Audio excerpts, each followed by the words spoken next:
Looking now at bivariate analysis correlation.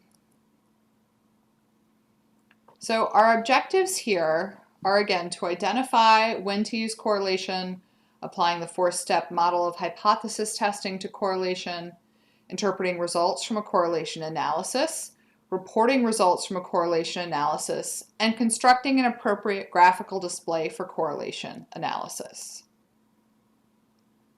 Going back to the question in terms of hypothesis testing, before we can run an analysis, we need to define the variables in that hypothesis. And correlation has 2 variables associated with it. One is a continuous predictor and one is a continuous outcome. So in this case, both X and Y are continuous variables. And our question, or the way that you ask the question, should make sense.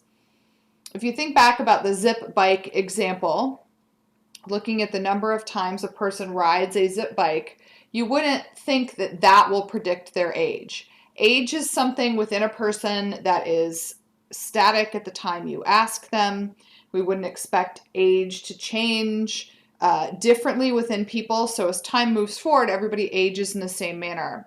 So consequently, a lot of times age is our X variable. You would actually ask, does age of rider predict the number of times they ride? And so you can imagine if you would be doing some sort of advertising campaign to target specific age groups. You wouldn't target people by the times they ride trying to change their age. That doesn't make sense. You would target the age of people to increase the number of times that they ride. And it also matters for interpretation. So which variable would you want predicting the other? What would you want to say for somebody that is this age, it's going to predict the number of times they ride? As a company, I'm not interested in predicting people's ages. I'm interested in how I can increase the number of times they ride. And this also applies to any number of public health related questions. If you have younger people that are less likely to get a flu vaccine, you wouldn't look at who's got a flu vaccine and what's their age. You actually want to say, okay, you're 25. What can I do to increase the chances that you will get a flu vaccine, as opposed to older populations, which may be already more likely to get a flu vaccine. So think about how you would pose the question or how you would answer it. And sometimes it doesn't matter. So sometimes your X and Y are interchangeable. You've asked the question of 2 potential outcomes at the same time, and you want to see what's the correlation between those outcomes. Sometimes it's 2 demographics. So I want to look at height and weight and how those are related, or age and weight, or age and height if you're looking at children. And so it's not necessarily super imperative which is your X and which is your Y. So again, it goes back to the question. What is it that you're trying to seek out? And that will help determine what your X and what your Y is for correlation. Again, this is fit Y by X. Our numeric predictor is X. Our numeric outcome is Y. And you press OK. And in the jump output, you're going to get this bivariate fit that is generic. We see age here on our x-axis and zip times on our y-axis. This is very basic. Again, this is not for publication as is. The points are observed outcomes. If you have multiple people with the same set of 2 points, you'll only see 1 dot. This is not the analysis. This is used to assess if linear correlation is appropriate. You should be able to visualize a line being fit, so there shouldn't be curvature, there shouldn't be any obvious curved pattern. You need to be able to think about a line fit, even if that line is flat. So even if there is no association, then you'd be using the mean of y as your best estimate. So really look at the graph, what's called a scatter plot here, and see to make sure that a linear fit would be appropriate. Here are a few examples of what you should be looking for. On the top left, this is obviously a very positive correlation, strong positive correlation. So as X increases, Y increases, and we could see a straight line through there.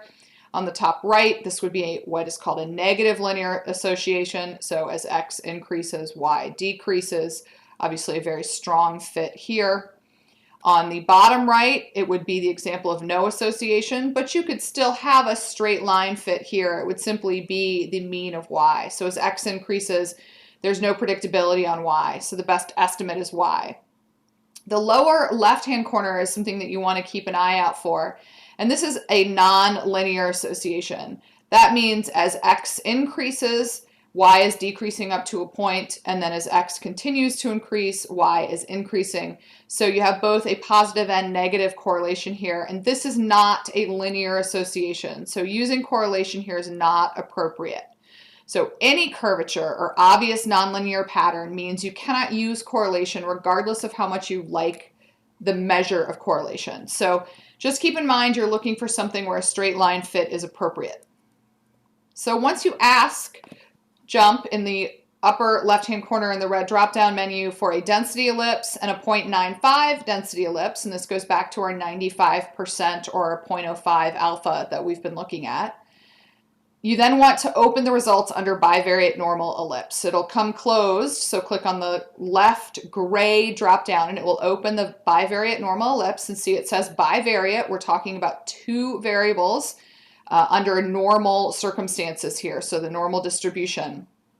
And that goes back a little bit to the linearity as well as to the sample size.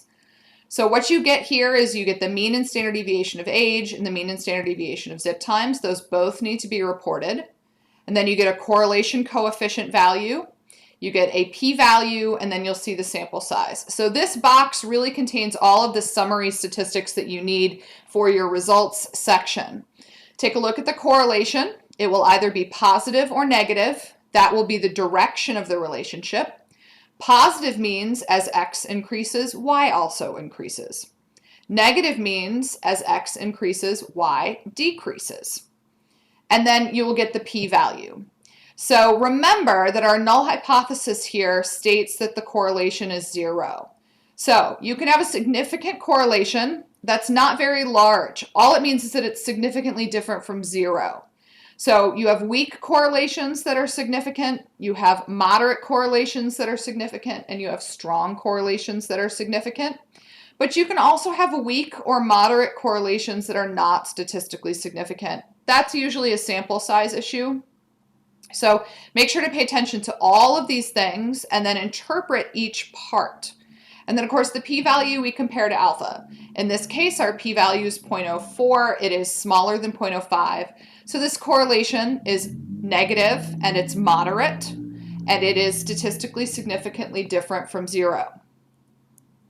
So we have our answers here. How do we write this up? And that comes to how you display the results in a correlation.